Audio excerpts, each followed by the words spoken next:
dengungan tiang baja dan kabel penahan telah benar-benar berhenti, menyisakan hanya derit mengerikan yang merobek keheningan malam. Di pusat kendali yang canggih itu, para insinyur muda terbaik Singapura menatap layar dengan putus asa, sementara satu-satunya harapan mereka kini berada di tangan seorang lelaki tua dari Indonesia yang sebelumnya mereka anggap remeh. Ini adalah kisah tentang Pak Budi, seorang pria yang mendengarkan jiwa baja. Sebelum memulai cerita, kami akan sangat berterima kasih jika Anda bisa mendukung kami dengan menekan tombol suka, di mana dan sedang apa Anda saat mendengarkan cerita ini. Apakah Anda sedang dalam perjalanan atau bersantai di rumah? Beritahu kami di kolom komentar. Kami juga ingin mendengar cerita Anda. Pusat Kendali dan Keamanan Jembatan Selat Singapura Jaya selalu beroperasi dengan kebanggaan teknologi yang tenang. Ini adalah salah satu jembatan terbesar dan termodern di Asia Tenggara. Di siang hari, ribuan kendaraan melintasinya tanpa henti, dan di malam hari, lampunya bersinar seperti kalung permata di leher kota. Di dalam pusat kendali, puluhan monitor menampilkan ribuan data secara real-time dari setiap sudut jembatan. Semua insinyur di sini adalah lulusan universitas teknik terbaik di Singapura, para ahli muda yang sangat percaya pada teknologi dan data. Mereka semua disertifikasi oleh Akademi Teknik Nasional dan sangat mengandalkan analisis mereka serta model prediksi yang didukung kecerdasan buatan. 3 bulan yang lalu, seorang personel baru bergabung dengan pusat ini melalui perusahaan pemeliharaan subkontraktor. Namanya Budi Santoso, seorang mandor berusia 65 tahun dari Indonesia yang sedang menghitung hari menuju masa pensiunnya. Di Indonesia, ia telah bekerja selama 40 tahun di fasilitas pembongkaran anjungan minyak lepas pantai di Kalimantan, membongkar anjungan baja raksasa menjadi beberapa bagian. Bagi Pak Budi, baja bukan hanya logam, itu adalah organisme yang hidup, bernapas, lelah, dan mati ketika waktunya tiba. Jika dilihat dari angka, Pak Budi tidak diragukan lagi memiliki pengalaman yang luar biasa. Namun, kenyataan di pusat kendali modern jembatan Selat Singapura Jaya berbeda. Sejak hari pertama Pak Budi mulai bekerja, tatapan para insinyur muda itu dingin dan penuh penghinaan. Kepala proyek, Dr. Evelyn Tan, adalah seorang wanita Singapura yang ambisius di akhir usia 30-an. Ia adalah kepala tim yang merancang sistem keamanan jembatan ini. Sejak pertama kali melihat Pak Budi, ia tidak segan-segan menunjukkan ketidaksenangannya.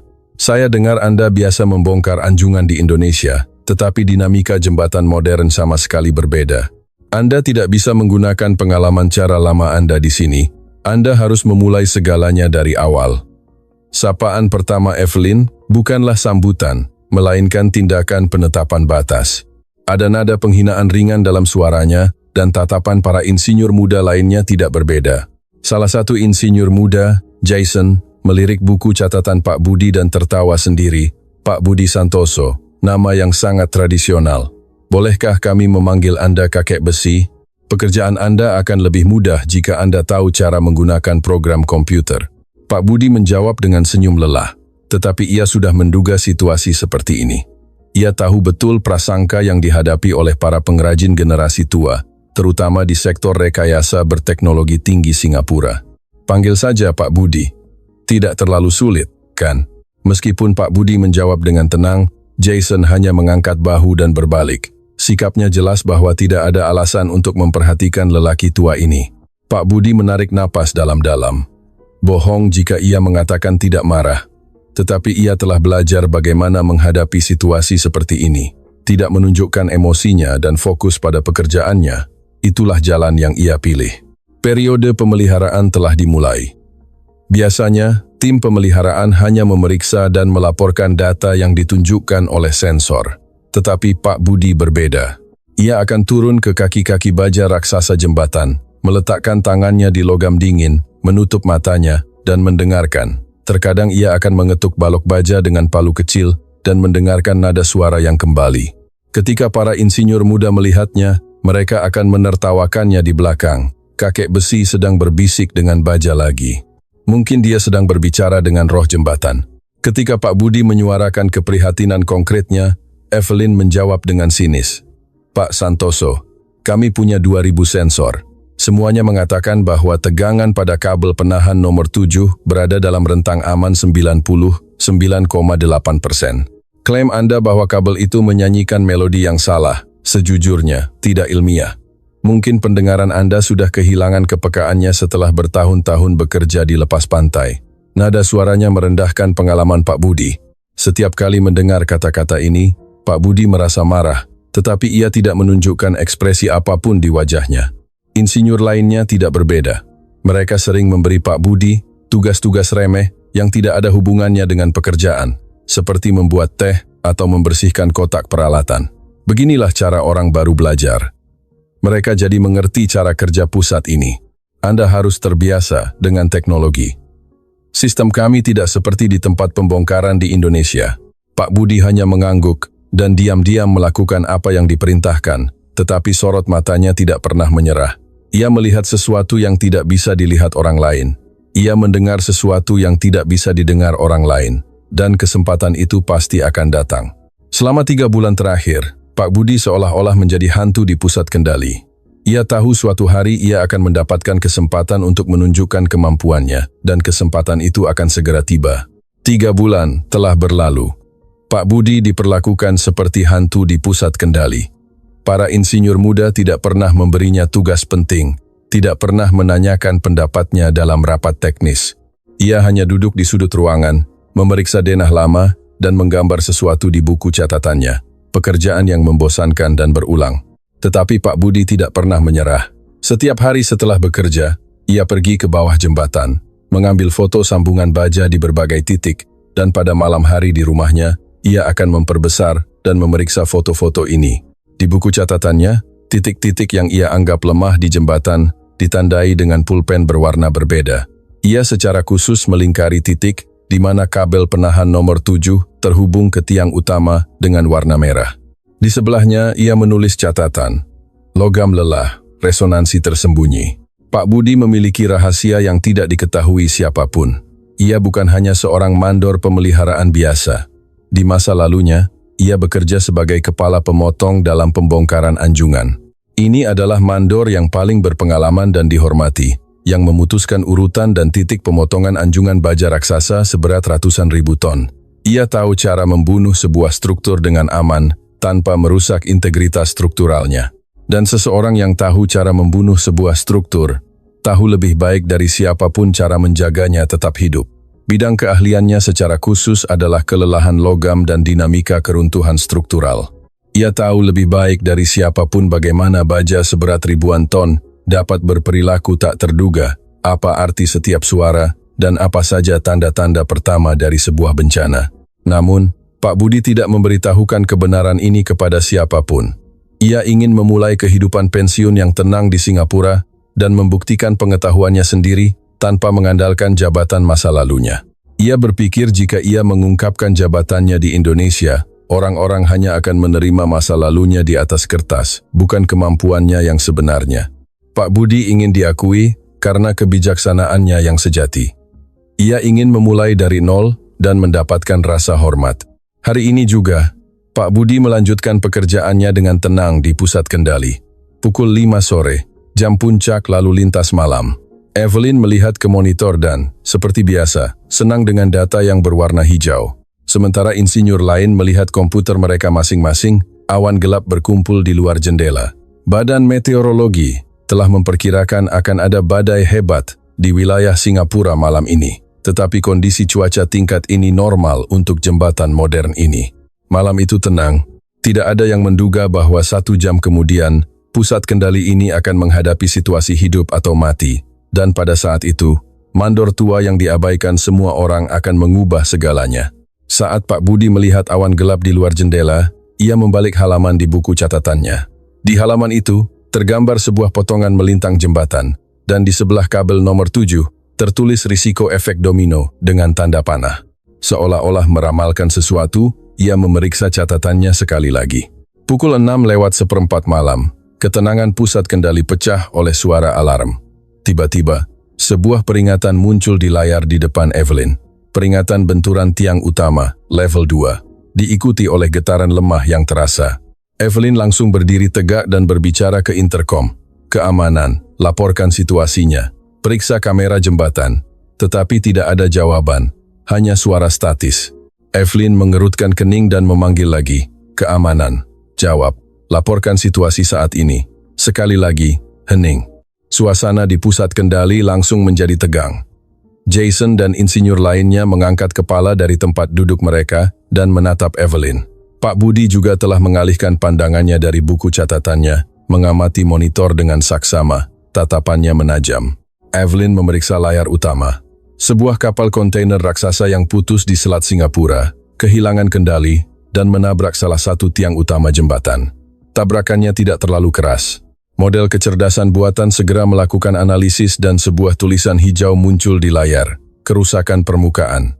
Integritas struktural aman. Tingkat risiko rendah. Evelyn menghela napas lega. Hanya goresan. Kita beruntung. Tetapi pada saat itu, terdengar suara retakan yang memekakkan telinga. Itu adalah suara logam yang robek. Kemudian jembatan bergetar lagi, kali ini jauh lebih keras. Semua lampu hijau di layar langsung berubah menjadi merah. Kegagalan kritis, kabel penahan nomor 7 putus, teriak Jason. Seluruh pusat kendali membeku sejenak. Mata Evelyn terbelalak. Tidak mungkin. Data, sensor, semuanya normal. Jason dan yang lainnya bangkit dari tempat duduk mereka dan mendekati meja Evelyn. Pak Budi tidak bangkit, tetapi ia sedang membuka buku catatannya sendiri. Kabel nomor 7. Ia tahu ini. Evelyn mencoba berbicara dengan suara setenang mungkin. Periksa kondisi kabel lainnya. Analisis distribusi beban, tapi sudah terlambat. Keseimbangan sempurna jembatan telah rusak. Kabel-kabel tetangga yang menanggung beban kabel nomor 7 menjadi terlalu tegang. Sedetik kemudian, kabel nomor 8 juga putus dengan suara yang mengerikan. Kemudian nomor 6. Efek domino telah dimulai. Seorang insinyur yang melihat layar berteriak. Jembatan runtuh, bagian tengahnya melengkung. Wajah Evelyn pucat pasi. Ada ratusan kendaraan di atas jembatan. Bus-bus tingkat yang terkenal, keluarga, orang-orang yang pulang kerja. Jembatan itu meliuk seperti ular. Retakan besar terbentuk di aspal. Kendaraan saling bertabrakan. Orang-orang berteriak-teriak, mencoba keluar dari mobil mereka. Evelyn mengepalkan tinjunya. Nyawa ratusan orang. Saat ini, nyawa ratusan orang dalam bahaya karena kesalahannya. Evelyn mencoba melakukan yang terbaik yang ia bisa. Ia mengaktifkan penghalang darurat untuk menutup kedua pintu masuk jembatan. Panggil tim penyelamat. Beritahu semua orang, jembatan runtuh. Tapi ini tidak akan menyelamatkan mereka yang ada di atas jembatan. Mereka terperangkap. Suara putus asa Jason terdengar. Evelyn, ini tidak akan berhasil. Kecepatan keruntuhan jembatan meningkat. Menurut pemodelan, jembatan akan runtuh total dalam 5 menit. Tidak ada yang punya kesempatan untuk selamat. Insinyur lain juga melihat jam dan berbicara. Waktu juga menjadi masalah. Polisi Singapura paling cepat bisa sampai di sini dalam 20 menit. Helikopter tidak bisa terbang dalam badai ini. Evelyn melihat layar utama. Simulasi keruntuhan, kecepatan putusnya kabel, beban angin, semua angka mengirimkan pesan putus asa kepadanya. Jika terus seperti ini, kematian semua orang di atas jembatan tidak terhindarkan. Teriakan seorang pengemudi yang ketakutan terdengar dari interkom. Pusat kendali, tolong, jalan di bawah kami runtuh. Ada sebuah bus sekolah. Busnya tergantung di tepi. Anak-anak, anak-anak di dalam. Kata-kata ini membuat suasana di pusat kendali semakin berat. Ratusan orang dan satu bus penuh anak-anak. Nyawa mereka semua tergantung pada seutas benang. Evelyn memukul meja dengan tinjunya. Ia adalah salah satu insinyur paling cemerlang di Singapura. Ia telah menerima banyak penghargaan.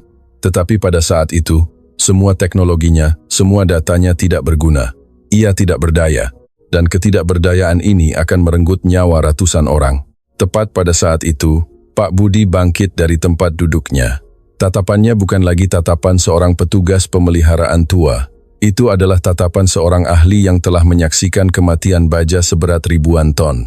Itu adalah tatapan seorang kepala pemotong yang membuat keputusan di saat-saat hidup dan mati. Pak Budi berjalan menuju Evelyn dengan langkah lambat namun mantap.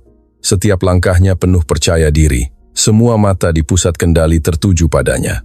Evelyn berbalik dan menatapnya. Tatapannya penuh keraguan dan kebingungan. Jason dan yang lainnya juga menatapnya.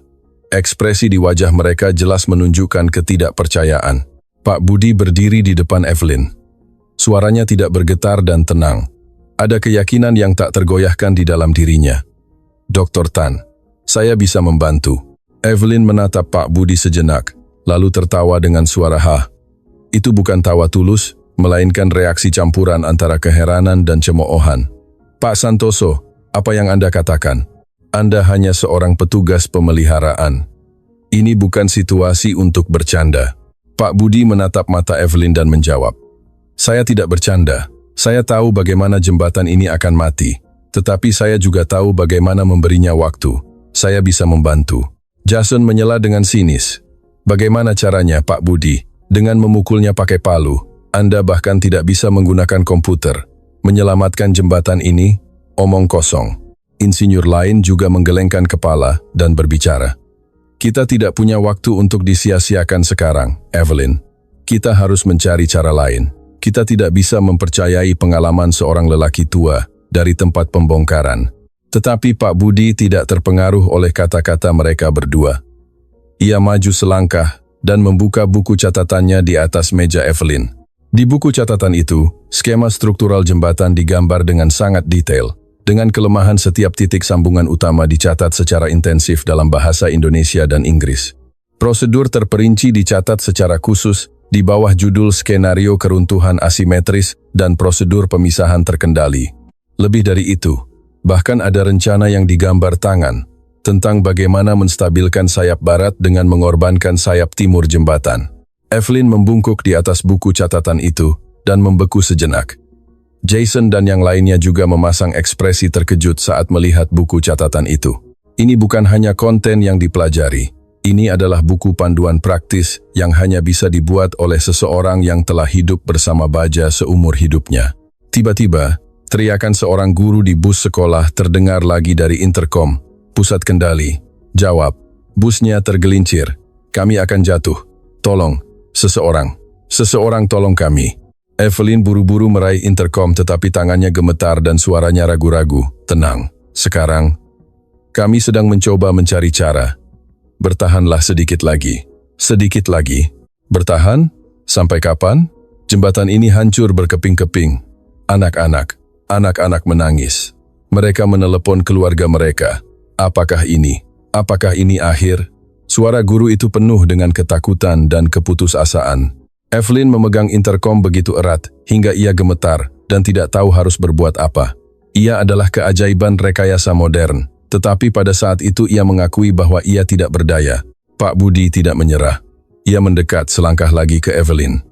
Suaranya masih tenang, tetapi ada permohonan yang kuat di dalamnya. Evelyn, beri saya kesempatan. Saya kenal jembatan ini. Titik tegangannya, urutan kerusakannya, dan yang terpenting, bagaimana cara menyelamatkan satu bagian dengan mengorbankan bagian lainnya. Ini adalah operasi penghancuran terkendali. Tolong, percayalah padaku. Evelyn menatap Pak Budi. Masih ada keraguan di matanya, tetapi ia juga membaca ekspresi di matanya. Ini bukan tatapan seorang pembohong. Ini adalah tatapan seseorang yang percaya dengan sepenuh hati bahwa ia bisa melakukannya. Sebuah keyakinan yang hanya bisa dimiliki oleh seseorang yang telah mengelola kematian baja ribuan kali. Jason menentang dengan keras. Evelyn, sadarlah. Orang ini baru. Dia bahkan tidak punya pendidikan yang layak. Jika kamu menyerahkan kendali padanya sekarang, orang-orang itu benar-benar akan mati. Tiba-tiba, terdengar suara lagi dari interkom. Tapi kali ini bukan tangisan atau teriakan. Itu adalah suara sunyi yang mendekati kepasrahan. Pusat kendali. Kami tidak menunggu lagi. Kami mencoba menenangkan anak-anak. Kami meminta mereka untuk memberitahu keluarga mereka betapa mereka mencintai mereka. Aku mencintaimu. Aku minta maaf. Bersamaan dengan kata-kata itu, terdengar suara tangisan anak-anak dari latar belakang. Evelyn menutup matanya.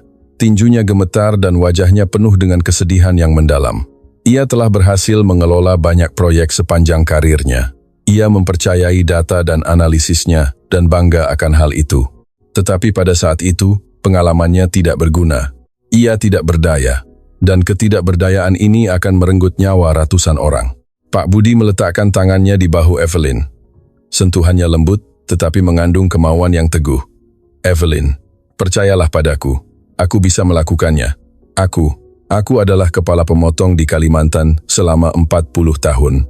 Aku telah membongkar ratusan anjungan dan mengelola bagaimana ribuan ton baja runtuh.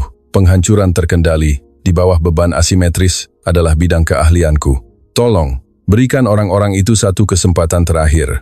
Evelyn perlahan membuka matanya. Ia menatap Pak Budi. 40 tahun sebagai kepala pemotong. Jika kata-kata ini benar, Pak Budi bukan hanya seorang petugas pemeliharaan biasa. Dalam pengalaman praktis, ia bisa menjadi ahli tingkat tertinggi di luar teori dan perhitungan. Dan pada saat itu, Evelyn membuat keputusannya. Ini bukan keputusan logis, melainkan sebuah insting. Harapan terakhir dan kepercayaan yang rapuh. Evelyn perlahan memutar panel kontrol utama ke arah Pak Budi. Tangannya gemetar. Cobalah, Pak Budi. Anda adalah harapan terakhir kami. Jason dan yang lainnya berteriak serempak. Evelyn. Tetapi Evelyn membungkam mereka berdua dengan tangannya. Suaranya rendah tetapi tegas. Diam. Sekarang waktunya fokus pada Pak Budi. Kita gagal. Kali ini, beri dia kesempatan. Pak Budi pindah ke panel kontrol. Tangannya tidak gemetar. Ia menarik napas dalam-dalam. 40 tahun pengalaman, ribuan ton baja. Semua akumulasi ini adalah untuk saat ini. Pak Budi mendekatkan interkom ke mulutnya. Tatapannya bukan lagi tatapan seorang petugas pemeliharaan tua. Itu adalah tatapan seorang ahli yang telah membawa ratusan anjungan menuju kematiannya. Itu adalah tatapan seorang bijak yang membuat keputusan di saat-saat hidup dan mati. Pak Budi menggenggam interkom dan berbicara dengan suara yang tenang dan jelas. Semua orang di jembatan, apakah kalian mendengarku? Saya Kepala Insinyur Budi. Saya telah bekerja dengan struktur baja selama 40 tahun. Mulai sekarang, ikuti instruksi saya. Saya akan menyelamatkan Anda dan orang yang Anda cintai dengan aman. Ada sesuatu yang istimewa dalam suara Pak Budi. Di luar ketenangan biasa, itu adalah rasa stabilitas yang dalam. Sesuatu yang hanya bisa datang dari seseorang yang telah menyaksikan kekuatan baja ribuan kali. Suara gemetar guru dari bus sekolah terdengar dari ujung lain interkom. Pak Insinyur, bisakah Anda benar-benar membantu kami? Apa yang bisa kami lakukan? Pak Budi merasakan getaran itu tetapi tidak membiarkan suaranya sendiri bergetar. Ia tahu betapa pentingnya setiap kata-katanya pada saat itu bagi ratusan orang di jembatan itu. Ibu guru, Anda seorang pendidik.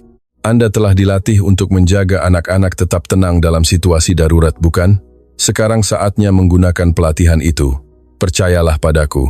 Saya tahu setiap titik lemah jembatan ini. Mulai sekarang, ikuti apa yang saya katakan kata demi kata. Anda akan berhasil. Keyakinan teguh Pak Budi menular ke seberang sana. Sang guru menarik napas dalam-dalam. Suaranya menjadi sedikit lebih mantap. Baik, saya mengerti. Katakan saja, kami akan mencoba. Suasana di pusat kendali langsung menegang. Jason dan yang lainnya masih menatap Pak Budi dengan ekspresi cemas. Evelyn, sementara itu, menyilangkan tangannya, mengamati setiap gerakannya. Mereka semua tahu bahwa setiap perintah Pak Budi selanjutnya akan menentukan nasib. Pak Budi membuka buku catatannya dan memeriksa kembali skema jembatan yang ia gambar sendiri. Ia telah memutar skenario ini puluhan kali di kepalanya selama 3 bulan terakhir. Setiap malam, ia sendirian memikirkan kelelahan baja dan mempelajari situasi darurat seperti ini. Sekarang semua pengemudi di jembatan, tinggalkan kendaraan Anda perlahan, jangan panik. Berjalanlah perlahan ke arah barat. Saling membantu. Terdengar suara orang-orang mulai bergerak dari interkom. Pak Budi melanjutkan. Sangat bagus. Sekarang kita sampai pada bagian terpenting dari rencana. Ia menoleh ke Evelyn. Kita harus meledakkan baut pemisah darurat di sayap timur jembatan. Wajah Evelyn pucat pasi. Meledakkan. Itu berarti meledakkan setengah dari jembatan. Itu bunuh diri. Pak Budi menjawab dengan tenang. Tidak. Ini adalah amputasi. Seperti memotong lengan yang terkena gangren untuk menyelamatkan tubuh. Sayap timur sudah mati. Jika kita mengorbankannya, gaya tarik tiba-tiba yang diciptakan oleh keruntuhan akan mengunci sayap barat sementara ke tiang utama dan memberi kita waktu evakuasi 10 hingga 15 menit. Ini adalah teknik yang kami gunakan saat membongkar anjungan. Keruntuhan terkendali. Jason menatap layar dengan takjub.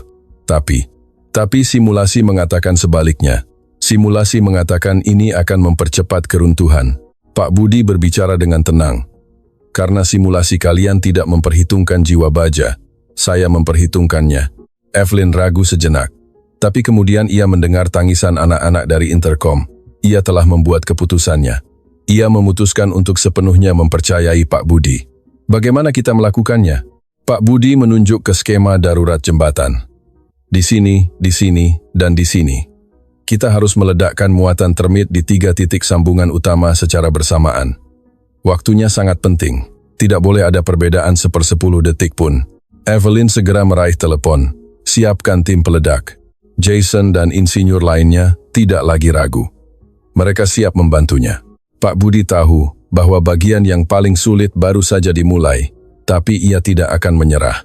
Ia memiliki 40 tahun pelatihan, pengalaman ribuan ton baja, dan yang terpenting, keharusan untuk menyelamatkan nyawa ratusan orang yang tergantung di antara langit dan bumi. Sambungan radio dengan tim peledak telah dibuat. Pak Budi, tim sudah siap. Kami menunggu perintah Anda. Pak Budi melihat ke layar. Evakuasi orang-orang sedang berlangsung, tetapi sangat lambat. Derit jembatan semakin keras. Berapa banyak waktu yang kita punya? Tanya Evelyn. Pak Budi menutup matanya, seolah-olah mendengarkan suara jembatan. 3 menit. Paling lama 3 menit. Evelyn berteriak ke interkom. Semua orang bergerak lebih cepat. Lari. Lari ke pintu keluar barat. Suara panik orang-orang meningkat. Tapi tidak ada waktu lagi. Bus sekolah itu masih tergantung dengan berbahaya. Ibu guru, panggil Pak Budi. Keluarkan anak-anak dari bus. Segera, tapi pintunya macet. Tidak bisa dibuka. Pak Budi melihat buku catatannya. Ia tahu model bus itu. Jendela darurat, pecahkan jendela samping. Pecahkan dengan kursi. Terdengar suara kaca pecah dari dalam bus. Anak-anak mulai keluar satu persatu. Pak Budi melihat jam. Tersisa 2 menit. Orang-orang masih di atas jembatan. Evelyn, kita harus membawa orang-orang ke zona aman. 100 meter pertama dari sayap barat akan aman. Setelah ledakan, tempat itu akan tetap stabil. Evelyn segera memberikan instruksi. Waktu semakin menipis. 1 menit. 30 detik. Pak Budi menarik napas dalam-dalam. Ia meraih radio. Tim peledak. Bersiap. Siap, Pak. Orang-orang masih di jembatan, teriak Jason. Ini terlalu berisiko. Kita tidak punya pilihan lain, kata Pak Budi. Entah kita mengambil risiko sebagian sekarang, atau mereka semua mati dalam 1 menit. Pak Budi melihat aliran evakuasi di layar. Sebagian besar orang telah mencapai zona aman. Tetapi masih ada yang tertinggal. Anak terakhir dari bus sekolah baru saja turun. 10 detik. Semua orang menahan napas. Satu-satunya suara di dalam pusat kendali adalah rintihan logam jembatan dan hitungan mundur Pak Budi. 5, 4, 3. Mata Pak Budi tertuju pada orang-orang di jembatan untuk terakhir kalinya. Di paling belakang, sepasang suami istri tua saling berpelukan. 2, 1. Ledakkan. Ada keheningan sejenak. Kemudian, 3 bola api raksasa membubung dari sayap timur jembatan. Suara ledakan yang memekakkan telinga menyelimuti kota. Setengah dari jembatan, ribuan ton baja dan beton, mulai runtuh ke sungai di bawah dalam kobaran api. Semua orang di pusat kendali berteriak. Sayap barat jembatan bergetar hebat. Orang-orang jatuh ke tanah. Jembatan itu melompat di udara, seolah menantang maut. Jason berteriak putus asa. Tidak berhasil. Runtuh. Semuanya runtuh. Wajah Evelyn pucat pasi. Tetapi Pak Budi tenang. Tunggu. Bisiknya. Tunggu. Ketika berat sayap timur benar-benar terlepas, gaya tarik yang sangat besar tercipta. Sayap barat menegang dengan hebat, seolah ditarik kembali oleh raksasa tak terlihat, bergetar menuju tiang utama. Terdengar suara derit mengerikan lagi. Dan kemudian, hening, getaran telah berhenti. Sayap barat jembatan, seperti raksasa yang terluka tetapi masih berdiri, tergantung di udara. Ada keheningan sejenak, tidak ada suara dari radio. Lalu tiba-tiba terdengar suara tangisan seorang guru. Kita selamat, kita selamat, kita selamat. Dari belakang, sorak-sorai kegembiraan, tepuk tangan, dan doa syukur orang-orang membubung. Di pusat kendali, sorak-sorai kegembiraan membahana. Jason dan insinyur lainnya saling berpelukan dan berteriak. Kita berhasil, kita berhasil. Evelyn menutupi wajahnya dengan kedua tangan dan menangis. Ia menatap Pak Budi, dan diam-diam menundukkan kepalanya. Pak Budi mengambil interkom. Suaranya masih tenang, tetapi ada kelegaan yang mendalam di dalamnya. Semua orang tenang. Jembatan stabil untuk saat ini. Tunggu di zona aman sampai tim penyelamat datang. Mereka akan segera mencapai Anda. Anda, orang yang Anda cintai, anak-anak itu. Kalian aman. Suara gemetar guru terdengar dari ujung lain interkom. Pak Insinyur, siapa nama Anda? Siapa nama Anda? Budi, Pak Budi. Terima kasih. Sungguh. Terima kasih banyak. Jika bukan karena Anda, kami dan anak-anak ini, sang guru tidak bisa melanjutkan dan tersedu-sedu. Suara seorang kepala pemadam kebakaran terdengar dari belakang. Ia sedang berbicara dengan seseorang di telepon. Pusat, Kepala Williams di sini. Jembatan stabil. Kami telah menyelesaikan evakuasi. Ya, tidak ada korban jiwa. Luar biasa tapi tidak ada korban jiwa. Seorang pria, seorang mandor tua dari Indonesia. Dia menyelamatkan seluruh kota. Suara kepala itu penuh dengan air mata dan kegembiraan. Pak Budi meletakkan interkom. Tiba-tiba semua mata di pusat kendali tertuju padanya. Evelyn perlahan mendekati Pak Budi. Matanya basah. Ia berdiri di depan Pak Budi dan menunduk dalam-dalam. Ini adalah momen di mana salah satu insinyur paling cemerlang di Singapura menundukkan kepalanya di depan seorang petugas pemeliharaan tua. Pak Budi, saya minta maaf. Saya benar-benar minta maaf dari lubuk hati. Suara Evelyn bergetar. Ini bukan permintaan maaf basa-basi, melainkan penyesalan tulus dari seseorang yang menyadari kesombongan dan prasangkanya. Saya tidak bisa menilai Anda dengan benar. Saya tidak bisa melihat kebijaksanaan Anda, dedikasi Anda, nilai Anda.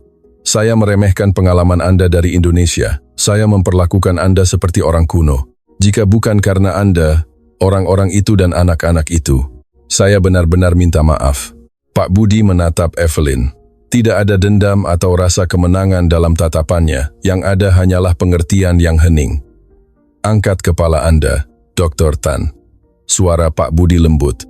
Ketika Evelyn perlahan mengangkat kepalanya, Pak Budi mengulurkan tangannya kepadanya. Kita menyelamatkan mereka bersama. Jika Anda tidak mempercayai saya juga tidak bisa berbuat apa-apa. Anda membuat pilihan yang tepat di saat paling kritis. Itu sudah cukup. Evelyn menggenggam tangan Pak Budi yang kapalan. Air mata mengalir di pipinya. Jason dan yang lainnya juga mendekati Pak Budi. Wajah mereka penuh rasa malu dan terima kasih. Jason berbicara lebih dulu. Pak Budi, saya juga benar-benar minta maaf. Saya mengabaikan Anda. Saya mengejek Anda. Anda adalah pahlawan sejati. Insinyur lainnya juga menundukkan kepalanya dan berbicara. Saya juga sama. Saya memberi Anda pekerjaan remeh. Saya bahkan tidak mendengarkan dengan benar. Saya tidak bisa melihat kebijaksanaan Anda. Pak Budi menatap mereka. Selama 3 bulan terakhir ia telah menahan pengabaian dan prasangka mereka. Tetapi pada saat itu, alih-alih merasakan balas dendam atau superioritas, ia memilih untuk memaafkan. Angkat kepala kalian. Kita semua sedang dalam proses belajar. Saya juga belajar teknologi Singapura dari kalian semua. Saya tidak akan pernah berhasil sendirian. Dilihat dari jendela, separuh jembatan telah runtuh, tetapi separuh lainnya berdiri dengan bangga. Tim penyelamat sedang bekerja di atasnya, orang-orang dievakuasi dengan aman. Ini bukan pemandangan bencana, melainkan pemandangan keajaiban. Seminggu kemudian, pusat kendali sementara jembatan Selat Singapura Jaya masih sama, tetapi suasananya telah berubah total. Ketika Pak Budi masuk, semua orang, termasuk Evelyn, berdiri dan memberi hormat. Pak Budi, hari ini kami percayakan lagi pada Anda, bukan lagi Pak Santoso. Gason dan yang lainnya juga tersenyum dan mengangguk. Tatapan mereka penuh dengan rasa hormat yang tulus. Pak Budi duduk di mejanya. Di atas meja ada sebuah kotak penuh dengan gambar-gambar buatan anak-anak. Ia mengambil salah satunya. Di atasnya tergambar sebuah bas sekolah, dan di sebelahnya, seorang lelaki tua berjubah. Di bawahnya ada pesan dengan tulisan tangan anak-anak, untuk pahlawan baja kakek Budi, terima kasih telah menyelamatkan hidup kami. Terima kasih kek. Sekarang aku bisa sekolah lagi. Emily, 8 tahun. Mata Pak Budi berkaca-kaca. Evelyn mendekat dan berbicara. Kemarin wali kota menelepon. Mereka ingin Anda memimpin Dewan Penasihat yang akan dibentuk untuk pembangunan kembali jembatan. dan Universitas Nasional Singapura juga menelepon. Mereka ingin membuka mata kuliah baru bernama Kebijaksanaan Struktural dan Pengalaman Lapangan. Mereka ingin Pak Budi menjadi instruktur utamanya. Tentu saja, mereka bilang akan menyesuaikan jadwalnya agar tidak mengganggu rencana pensiun Anda. Pak Budi menatap mereka dengan heran. Saya? Evelyn mengangguk dengan ekspresi serius. Tentu saja, siapa yang lebih cocok dari Pak Budi? Kami juga ingin belajar dari Pak Budi. Malam itu setelah bekerja, Pak Budi pulang ke rumah dan melakukan panggilan video dengan putranya di Indonesia. Ia menceritakan apa yang terjadi minggu lalu. Jembatan di tengah badai, bus sekolah yang tergantung, nyawa ratusan orang, dan penyelamatan ajaib. Pada akhirnya, putranya menangis, mengangguk dengan ekspresi bangga.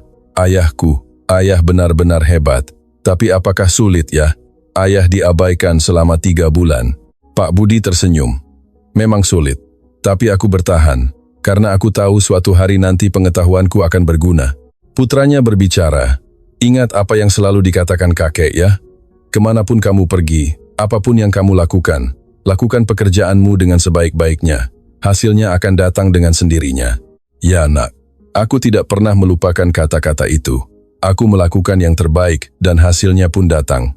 Putranya bertanya, jadi, apakah orang-orang di sana sekarang menerimamu? Pak Budi mengangguk. Ya nak, sekarang mereka memanggilku Pak Budi. Mereka memperlakukanku seperti seorang kolega. Tapi yang lebih penting, aku telah membuktikan diriku. Bukan dengan jabatanku dari Indonesia, tetapi dengan kebijaksanaanku di sini, saat ini. Setelah menutup telepon, Pak Budi melihat keluar jendela. Lampu malam Singapura bersinar terang. Di kejauhan, siluet jembatan yang terluka, tetapi masih berdiri terlihat. Pak Budi tahu bahwa besok dan lusa, ia akan berada di sana, menyembuhkan raksasa baja itu, tetapi tidak lagi sendirian. Evelyn, Jason, yang lainnya. Sekarang mereka adalah rekan kerjanya yang sejati. Kisah Pak Budi bukan hanya kisah sukses satu orang, tetapi kisah tentang keberanian untuk mengatasi prasangka.